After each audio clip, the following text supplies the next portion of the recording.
ada ketahanan pangan tentunya, di mana kita semua berharap seperti yang ada di film tadi, bagaimana pemerintah ataupun juga negara hadir untuk mensejahterakan petani.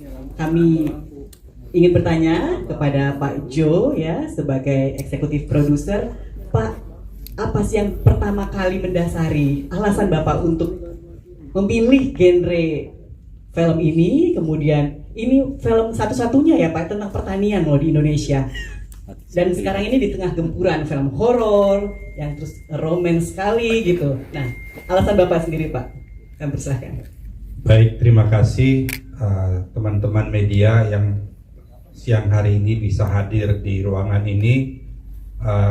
Benar-benar ini sebuah kehormatan bagi kami untuk bisa membuat film ini. Kami coba sebisa mungkin memuliakan petani dalam film ini. Jadi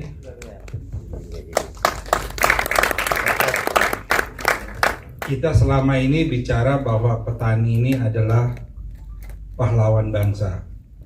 Tetapi selama ini tidak pernah ada yang coba memperhatikan atau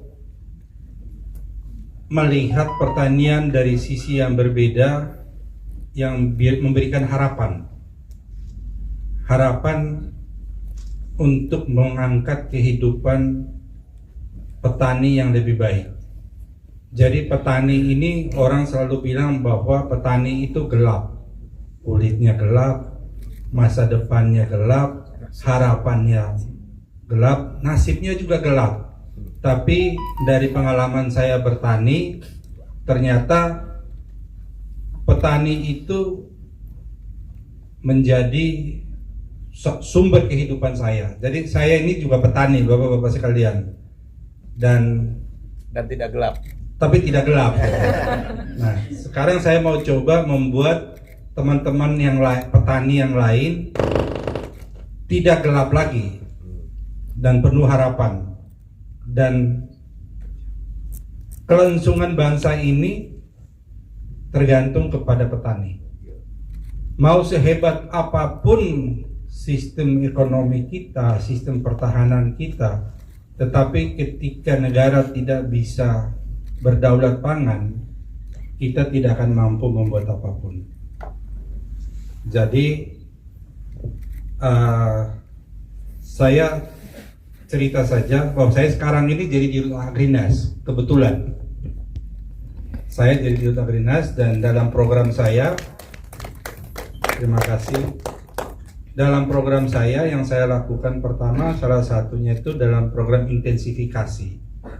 Itu kita melakukan full mekanisasi untuk membuat setiap petani mampu mengolah lebih besar lagi lahan, dan produktivitas per meternya harus menjadi lebih tinggi. Kalau petani kecil yang lahannya terbatas, dengan kita lakukan full mekanisasi, dia bisa punya waktu lebih untuk melakukan kegiatan ekonomi lain yang bisa mensejahterakan kehidupannya. Jadi filosofi petani kita itu berangkat bawah, pulang bawah. Berangkat dia bawa kotoran sapi atau kotoran kambing untuk pupuk di kandangnya, untuk di kebunnya. Pulang dia membawa rumput untuk memberi makan ternaknya. Karena kehidupan petani masyarakat tradisional kita itu ada 3 prinsip utama.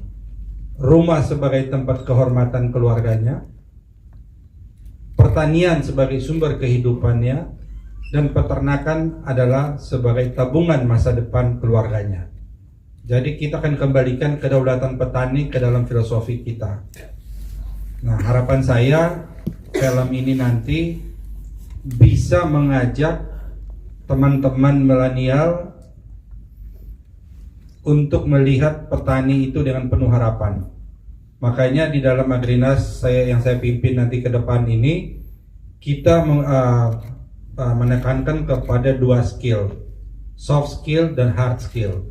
Jadi dalam soft skill itu kita berharap teman-teman dari perguruan tinggi, teman-teman dari latar belakang keilmuan yang terkait dengan pertanian mau terlibat untuk membangun kedaulatan pangan kita. Jadi saya membuka ruang sebesar-besarnya untuk research and development. Makanya dalam program Agrinas yang pertama ini kita membuatkan R&D center di lokasi lahan di mana kita tanam, sehingga kita melibatkan perguruan tinggi secara maksimal untuk memantau dari pagi, siang, sore, sehingga keberhasilan dari pertanian itu bisa maksimal. Dan di situ kita menggunakan teman-teman yang latar belakang pendidikannya di bidang pertanian atau di bidang IT untuk menjalankan alat-alat yang jauh lebih canggih sehingga produktivitas kita menjadi bisa maksimal, produktivitas per orang per meternya bisa meningkat. Tapi tolong ini saya tidak ngomong terkait posisi saya sebagai dirut Agrinas sekarang, tetapi ini film ini kami bikin di saat waktu saya lagi nganggur jadi petani. Kebetulan setelah itu enak ya nganggur bikin film. Yuk kita nganggur, bikin film lagi. Makanya kalau gue sekarang sudah di Agrinas, jadi teman-teman saya minta maaf ya, saya nggak bisa lagi. Gak ada sequel ya dong. Mungkin itu dari saya sebagai pengantar supaya teman-teman mengerti kenapa saya bikin film ini, dan itu juga dari pengalaman saya selama bertani. Dan kalau teman-teman perhatikan benar, film itu ada beberapa nilai filosofi. Jadi di situ ada ketulusan dan kesetiaan petani terhadap apa yang mereka lakukan. Mereka benar-benar tulus ikhlas mengorbankan waktunya, memberikan dirinya disinari matahari dari pagi sampai siang supaya bisa menanam, supaya kita semua yang ada di sini tuh bisa makan. Jadi itu salah satu filosofi yang saya angkat di film ini. Kalau teman-teman lihat secara seksama tadi mungkin perhatikan. Jadi di setiap bulir nasi yang kita makan itu ada keringat petani yang menetes di situ. Mungkin itu dari saya. Satu lagi Pak Jo, tadi kan dari karakter yang diperankan oleh Mas Nugi sebagai Pak Budi itu, Pak Budi ini menemukan metode Nuswantara yang kami pahami adalah metode yang sebetulnya itu sudah dilaksanakan oleh Pak Jo. Bisa dijelaskan mungkin Pak sedikit tentang hal itu untuk lebih membuat para petani ini bisa nantinya menerapkan metode itu, Pak. Baik, jadi seperti tadi saya sudah sampaikan bahwa saya selama ini juga bertani, dan saya bertani dengan metode alami yang kami namakan metode tani Nusantara. Kenapa itu dinamakan metode tani Nusantara? Karena setiap daerah punya kekhususan, punya kekayaan yang selama ini leluhur kita sudah gunakan untuk bercocok tanam selama ini, dan leluhur kita tidak pernah ngirim orang dulu ke Ukraina sana untuk cari sulfur atau mencari potasium, tapi mereka bisa nanam dan sampai hari ini kita bisa makan. Tapi setelah zaman modern ini katanya kalau nanam, kalau nggak pakai fosfat dari Ukraina sana atau fosfat dari Jordan sana nggak bisa nanam. Nah, saya sebetulnya karena cara saya memandang, saya selalu memandang begini: ketika kita baca satu buku terkait pertanian atau terkait bagaimana memberikan pupuk kepada apa yang kita tanam, itu kita membaca terkait pengalaman seseorang atau pengetahuan seseorang terhadap bagaimana dia melihat.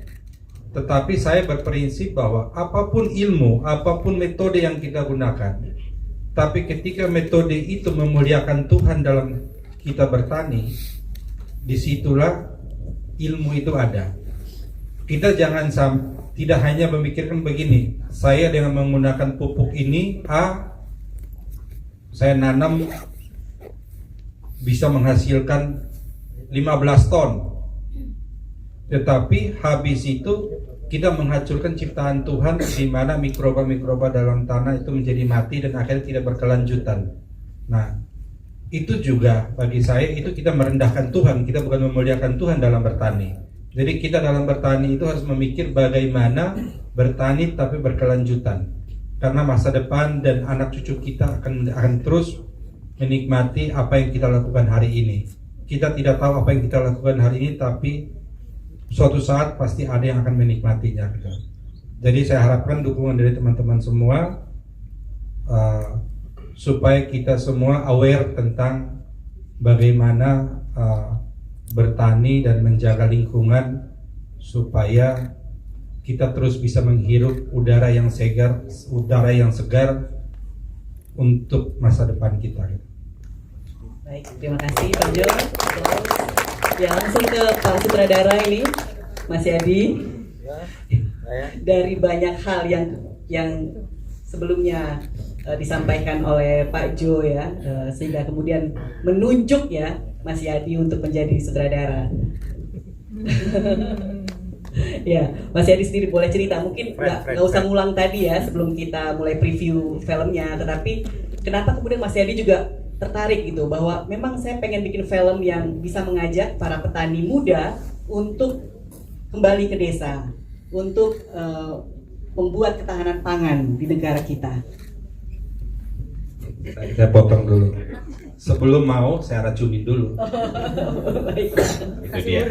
Jadi pertanyaannya agak bukan soal mau nggak mau, soal dipaksa dulu. Harus gitu ya. Jadi sekitar setahun sebelumnya, seperti tadi cerita ya, saya disuruh Pak Jo belajar pertanian.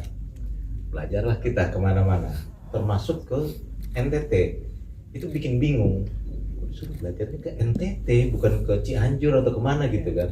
Tahunya kan NTT kering, batuk semuanya gitu. Dan benar ternyata dari Kupang, flight Jakarta Kupang, road trip jalan darat 8 jam ke titik itu di dekat Atambua, tempat pertaniannya. Ya memang kering kerontang aja semuanya. Masuk dari jalan raya itu ya, sekitar 1,5 kilo kali ya ke dalam farm itu, tiba-tiba dunia yang lain, hijau, Nonat Batan, desanya Nekus ya, di Timur Tengah Utara kabupaten, Biboki Anleu. Itu aja udah bikin, oh ini ada apa gitu. Itu kita belajar farmnya seperti itu, terus kemudian kita mempelajari juga akhirnya petaninya itu sendiri nasibnya gimana. Oh ternyata seperti tadi yang saya bilang, kebanyakan petani kita nggak sejahtera. Kebanyakan yang dibilang Pak Jo tadi, semuanya serba gelap, segelap kulitnya juga gitu, kebakar matahari gitu. Nah, timbul ya pengetahuan awam kita tahu ya, banyak petani Indonesia yang hidupnya susah. Profesi bertani itu profesi keterpaksaan, bukan pilihan, apalagi lifestyle. Jauh dari itu, terpaksa aja orang semua. Terus kita banyak melihat fenomena arus urbanisasi atau lahan sawah. Mungkin teman-teman sering dengar kalau lahan sawah berubah fungsi menjadi pabrik, menjadi villa, atau apa di Bali juga fenomena sekarang kayak gitu kan. Intinya terus petani kita umurnya rata-rata paling muda 40 kali sekarang Pak ya, 45 gitu. Nggak ada, sedikit sekali yang muda. Artinya regenerasi petani nggak terjadi. Kesimpulannya adalah, kesimpulan kita ya, nggak ada yang mau jadi petani. Karena hidup petani susah. Belajarlah metode ini, gitu kan. Oh ternyata metode ini intinya adalah petani bisa sejahtera. Karena salah satu faktor problem pertanian kita adalah input pertanian, modal pertanian itu yang tinggi karena menggunakan pupuk-pupuk atau pestisida pabrikan yang harganya selalu naik, nggak pernah turun gitu. Oke, terus melihat semua akibat dari situasi itu, Pak Jo bilang bikin film pertanian ya. Oke, siap. Kita pelajarin semuanya. Nah, ini mau nggak mau harus jadi dalam tempo yang sesingkat-singkatnya gitu. Idenya Pak Jo sekitar pertengahan 10 Agustus 2024 kita survei lokasi di Bantul dan Sleman itu tanggal 17 ya, 17 Agustus. Kita syuting tanggal 29 September. Mbak Tika sebagai penulisnya entah nggak tahu juga kenapa dia bisa nulis sampai draft 5 kita eksekusi gitu ya, dan hasilnya ya teman-teman lihat tadi gitu, mudah-mudahan menarik ya buat penonton. Jadi buat Mas Yadi sendiri, film ini masih menjadi bentuk sosialisasi ya Mas Yadi, sebagai sebuah kampanye gitu kepada para pemuda di Indonesia untuk kembali ke desa, menjadi petani, memakmurkan negara ini, sehingga tadi MC kita kan sudah punya yel-yel yang sangat heroik ya. Petani sejahtera, negara berdaulat. Ya rasanya film ini seperti gong yang akan bunyi dan resonansinya itu yang bisa menggerakkan kita semuanya. Berharap pada social movement, kita bergerak dari masyarakat sendiri, bisa mandiri merubah nasibnya sendiri. Kira-kira kayak gitu. Tentu ini nggak bisa sendiri, harus bersama-sama gitu. Kira-kira itu sih. Ya, baik, makasih Mas Yadi. Kita ke penulis skenario dulu ya, yang rupanya meskipun ini filmnya mungkin agak berat ya, sebenarnya kan temanya tema pertanian. Nah, bagi sutradaranya juga mengakui bahwa ini berat. Tetapi oleh Mbak Tika bisa diterjemahkan dengan sebuah bentuk film yang ada romantisnya, mengharu biru tadi ya. Sebelah saya tadi mbak-mbak yang dua itu sampai agak gimana gitu ya, begitu melihat adegan-adegan yang agak romantis dari Rati dan ya. Jadi bagaimana Mbak Tika bisa membuat naskah yang hanya dalam nggak sampai 1 bulan sudah harus syuting, terus kemudian memasukkan berbagai macam hal itu ke dalam sebuah skenario? Terima kasih. Buat saya film ini sangat personal ya, karena kebetulan saya juga lahir dan besar di desa namanya Gubuk, Kabupaten Gerobokan, Jawa Tengah. Usia 0 sampai 12 tahun itu saya tinggalnya di dekat sawah-sawah, hanya beberapa langkah dari rumah saya. Bapak saya dulu dan kakek saya almarhum juga petani. Jadi ketika dapat tema pertanian, yang pertama saya lakukan ya nelpon ibu saya, nanya dulu, Eyang bagaimana kalau bertani? Ibu saya lah yang bercerita tentang niti mongso dan segala macam. Disitulah saya merasa oke, saya akan mengunjungi kembali masa kecil saya. Saya duduk dan menyapa masa kecil saya dulu, dan itu semua yang saya tumpahkan menjadi karakter-karakter yang ada di film ini. Bagaimana Putro dan Pak Budi, bagaimana Ratih dengan bapak ibunya, dan terutama sekali masyarakat di sekitarnya, bagaimana Gimin, Kasang, Karsi, itu semua adalah orang-orang yang saya yakin banyak ditemukan di sekitar kita di desa-desa, baik di Jawa maupun di luar Jawa, di NTT dengan versinya masing-masing. Kira-kira begitu. Baik, terima kasih Mbak Tika. Nanti bisa dielaborasi ya oleh teman-teman wartawan yang bertanya lebih lanjut, tapi kita sekarang ke para pemain dulu gitu. Ya, kalau nanya soal tantangan biasanya itu sudah lazim ya. Nah, kalau mungkin kita sini ingin mendiskusikan bahwa apakah film ini merupakan film pertama yang bertema pertanian juga bagi para karakter yang ada di sini, bagi para artis dan aktris yang ada di sini, dan bagaimana arti film ini sendiri setelah menjalani syuting, kemudian melihat hasilnya. Arti film ini bagi para pemain seperti apa? Boleh cerita dari saya interupsi dulu ya. Dari semua pemain ini yang sebetulnya harus dikasih aplaus itu Gevina, anak muda yang tidak tahu apa-apa bisa mengenalkan. Benar, itu saya kagum itu. Anak muda yang pasti saya lihat dari latar belakangnya dia tidak punya pemahaman tentang pertanian, tetapi ketika disuruh main film di tempat seperti itu mau, itu top gitu. Ya, itu yang pertama jawab dulu ya, yang pertama jawab nih sebagai gongnya dulu. Gimana Mbak Gevina? Iya, lebih ke tangsel ya sebenarnya. Betul. Tapi sebelumnya aku mau bilang makasih banyak sama Pak Jo, Bang Yadi, Mbak Tika udah milih saya untuk menjadi Ratih ya. Karena awalnya waktu ditawar tuh aku tuh udah tertarik karena temanya itu tentang pertanian. Karena sejujurnya betul kata Pak Jo, saya buta dengan bidang itu gitu loh. Tapi saya mau belajar karena sebenarnya film ini tuh tentang apa sih? Anak.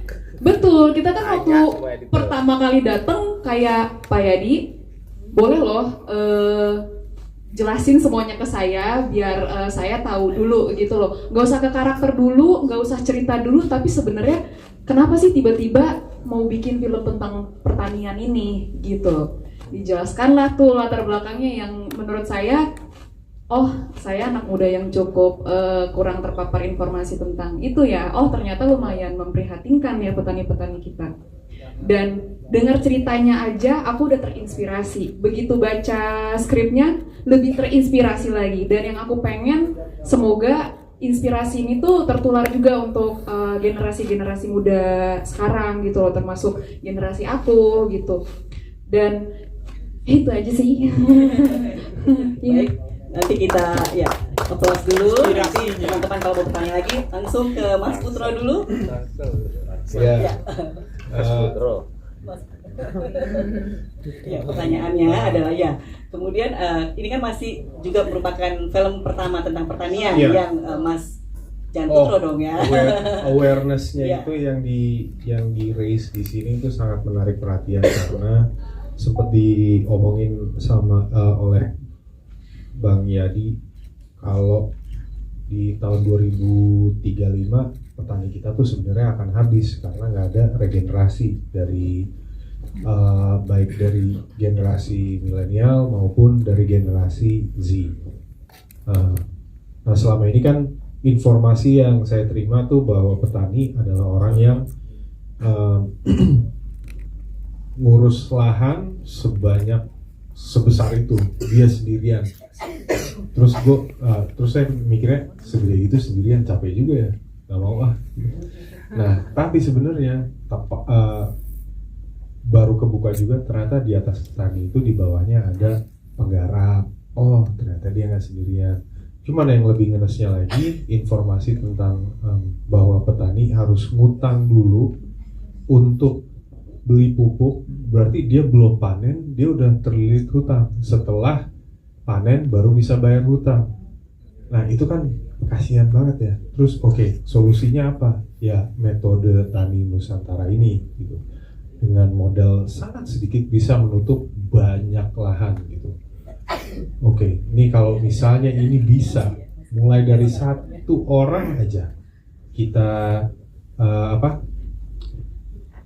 kita kasih tahu metode ini secara detail satu aja. Nah dari satu itu akan nyebar ke yang satu, dari satu itu akan nyebar ke yang lain, nyebar terus, dan pada akhirnya kemungkinan untuk di tahun 2035 itu krisis petani nggak ada.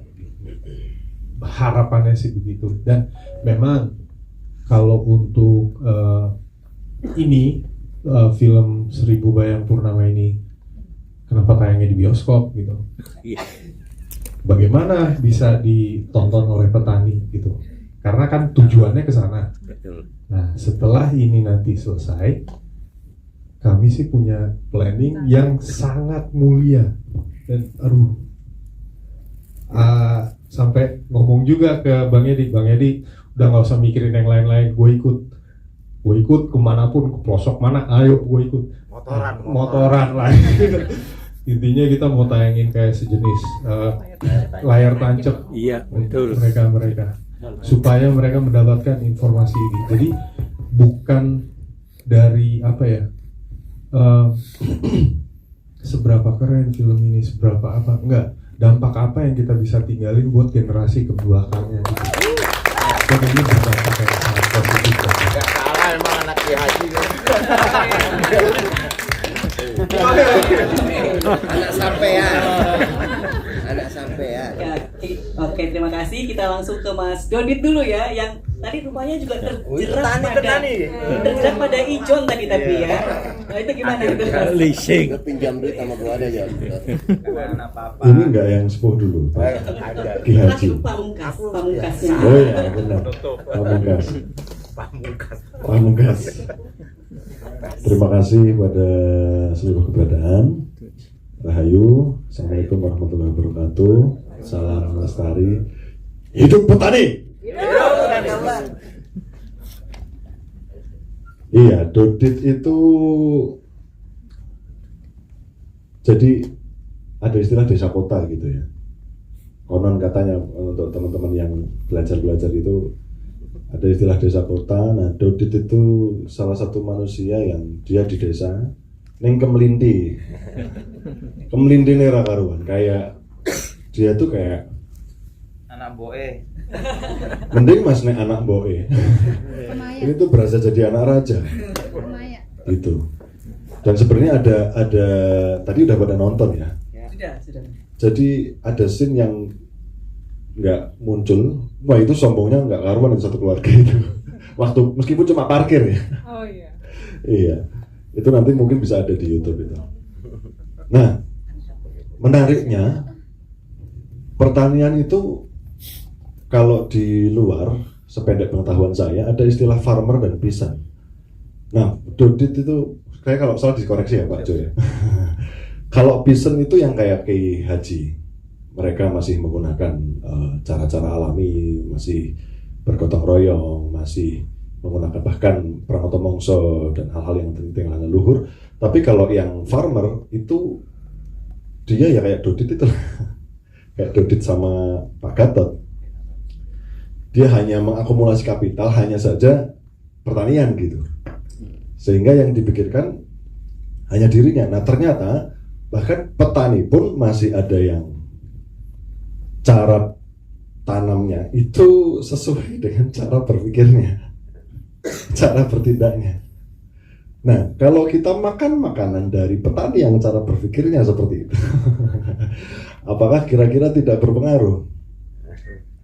Ada satu penelitian, dan ini masih hipotesa di Wonosobo karena saya tinggal dari daerah sana, saya di Banjarnegara, Banyumas, Purbalingga. Ya ini fakta gitu ya, fakta. Tabu nggak tabu saya ceritakan lah. Karena saking tidak terkendalinya pestisida yang sintetis, itu dicampur pakai obat nyamuk. Like seriously. Dan ternyata beberapa penelitian teman-teman yang di suatu daerah bahkan sampai mempengaruhi di perilaku. Ya kalau teman-teman yang mempelajari holistic wellness mungkin ya kayak Mbak istrinya Mas Iksan itu, dan banyak lah teman-teman di sini yang mempelajari holistic wellness, holistic lifestyle gitu, aku rasa sepakat dengan itu. Jadi film ini saya luar biasa. Terima kasih Pak Jo telah lahir ke dunia. Kemudian Tuhan memberikan ilham kepadanya. Kemudian kontak Mas Yahdi. Pokoknya terima kasih semuanya udah lahir di sini, dan semoga kita menjadi orang yang dibanggakan sama leluhur kita gitu ya. Teman-teman media, kita semua di sini. Karena memang Pak, di beberapa tempat itu sudah ada tanah yang tidak bisa lagi ditanami. Bahkan bukan karena tambang, tapi karena pertanian itu sendiri. Jadi semoga lahir banyak Ki Haji baru, lahir banyak putra, dan alhamdulillah mau lahir tancap gitu kan. Karena gila, saya nonton filmnya kemarin waktu screening di Jogja itu nangis sendiri Pak. Karena memang ya benar. Benar. Karena kabar gembira Pak. Ini kabar gembira. Benar. Jadi meskipun teman-teman kita semua di sini itu bekerja dengan suatu ikatan tertentu, tapi tentang perihal pertanian ini semoga kita juga sampaikan, semoga kita sebarkan, bukan hanya ketika kita lagi bekerja. Nah, orang seperti Dodit, orang seperti Pak Gatot, itu pun tidak untuk dimusuhi, karena yang menarik di film Seribu Bayang Purnama adalah perilaku dari keluarga Ki Haji, Putra dan istrinya yang mereka mengerti tahapan manusia, bahwa Pak Gatot, Dodit, Bu Hartinah istrinya, kalau Givina nggak termasuk keluarga Dodit ya? Dia terasing sendiri. Keluarga Dewi Sri. Ternyata dia peranakan Dewi Sri gitu. Iya. Dan luar biasa untuk keberanian orang-orang seperti Ratih gitu ya. Iya. Kalau ada yang di sini yang berani seperti Ratih gitu, bahwa represi dari keluarga itu juga harus disiasati.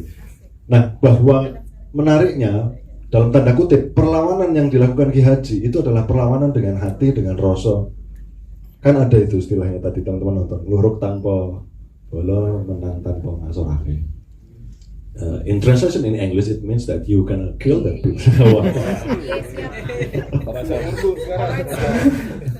Nah, maka menjadi penting bahwa, apalagi ini teman-teman media saya respect, ketika kita tidak provokatif tapi merangkul. Karena demi Allah, saya mengalami sendiri, karena saya anak cucu dari petani dan saya alhamdulillah sempat bertani, dan ini proses untuk ke tanah lagi. Pertanian yang sedang mainstream hari ini itu dulu tidak ada, dulu pakai caranya Ki Haji semua sebelum revolusi itulah ya. Lah, hari ini itu udah kayak agama. Susahnya minta ampun, apalagi mereka-mereka yang panennya bagus merasanya. Ya kayak Gatot gitulah. Gue ngerti opo, bener-bener itu terjadi. Maka ketika kita provokatif, itu hanya akan menjadi perang horizontal yang tidak berkesudahan. Sedangkan Ki Haji dan Putra itu yang luar biasa, yang menurut saya sublim tapi mengena gitu ya. Bagaimana Putra dan Ki Haji itu setia menunggu perubahan yang akan terjadi di orang-orang seperti Pak Gatot. Nah, saya merasa sangat beruntung sekali kok dicemplungkan di film Seribu Bayang Purnama, dan semoga kita semua yang turut serta membersamai film Seribu Bayang Purnama itu, iya kata Gusmus, kata Gusmus itu untuk menanam, dan ini film tribut untuk semuanya ya, Mbah Surono Danu, Mbah Gatot Surono, dan semua petani di Indonesia, katanya tuh bisa ngelebur dosa. Nah, semoga dengan film ini dosa kita dilebur, begitu nggih? Amin, amin. Amin. Terima kasih Seribu Bayang Purnama. Terima kasih. Langsung ke Ki Haji ya. Ki Haji Mas Nugi ini Aku nggak perlu ngomong, berat banget ini, bagus banget, udah cukup. perlu dong, kita juga perlu dengar dari Ki Haji. Iya. Dan sebagai awalnya, aslinya sebenarnya memang aktivis dari lingkungan hidup gitu, yang mungkin sudah tahu tentang ketahanan pangan, karena mungkin sudah mempraktekkan juga di lingkungan dan komunitasnya Mas Nugi sendiri gitu. Nah, begitu diserahi tanggung jawab gitu ya sebagai Ki Haji ini, gimana Mas? Apa yang kemudian lebih dipelajari lagi mungkin, atau seperti apa? Aku kan hidup dari kecil ya dengan keadaan tahun 70-an, 80-an, 90-an, jadi ngalamin apa yang sering juga simbahku dongeng. Salah satunya aku ucapkan di sini.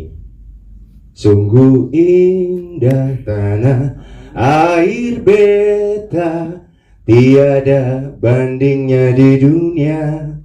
Karya indah Tuhan Maha Kuasa bagi bangsa yang memujanya. Indonesia Ibu Pertiwi, kau ku puja, kau ku kasihi, tenagaku bahkan pun jiwaku kepadamu rela ku beri. Itu dongeng menurut saya. Faktanya seperti apa Mas? Dan itulah mengapa saya pengen mengalami dongeng itu secara nyata. Waktu saya diajakin sama sahabat saya, Yadi ini, orang lama yang ketemu saya dari saya zaman jahiliyah kali ya, kita belusuan kemana-mana bareng, kita gerak dokumenter bareng, punya porsi pemikiran yang sama tentang perjuangan-perjuangan. Ki, gue mau bikin film pertanian.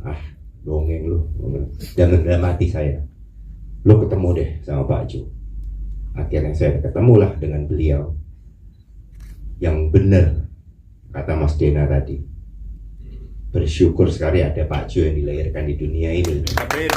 Karena aku orang yang sangat keras di satu sisi, di dua sisi yang lain. Keras, beneran keras.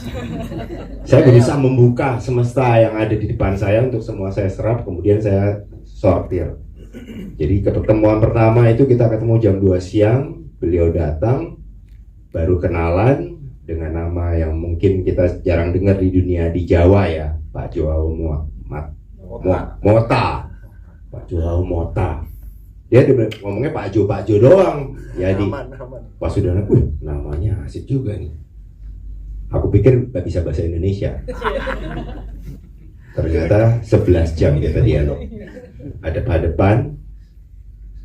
Dia nggak ngerokok, saya tak plus ngopi sampai dalam tanda kutip observasi, interogasi, dan juga mendapatkan inspirasi dari beliau. Itu saya luar biasa. Langsung saya salaman kenceng. Ayo Pak, kita bikin film pertanian ini, film pertama Indonesia yang mengangkat benar cerita tentang petani yang nyata, yang juga sering kita temui kalau kita pertanian, dan ternyata mempunyai satu cerita yang buat saya pribadi sebagai orang yang main di film menjadi pelajaran yang sangat rogoh sukmo saya sih untuk ngerasa wah saya tuh kok banyak salah ya sama negeri ini, karena saya nggak tahu apa yang sejatinya tanah Ibu Pertiwi ini memberikan kepada kita dengan luar biasa, tapi kita belum pernah nanya apa sih yang dibutuhkan sama tanah Ibu Pertiwi ini, apakah dengan perilaku kita yang seperti ini atau dengan bertani yang secara ini. Plus film ini benar-benar mau ngelawan arus yang sangat kencang dengan statement yang sangat keras. Makanya jangan beli pupuk pabrikan, beli pestisida pabrikan. Itu aku langsung wah ini saya banget. Jujur ini saya banget, karena jujur walaupun saya nggak bertani, tapi menurut saya apa yang diajarkan leluhur kita luar biasa untuk hidup yang namanya selaras, harmoni, lestari dengan alam. Itu sih. Terima kasih. Baik, terima kasih Mas Budi atau alias Ki Haji. Kami buka. Ya. Iya, umroh doang jadi haji. Buka pertanyaan ke wartawan. Ya, yang di tengah dulu, Mas yang pakai kacamata. Sebutkan nama dan dari media mana, Mas?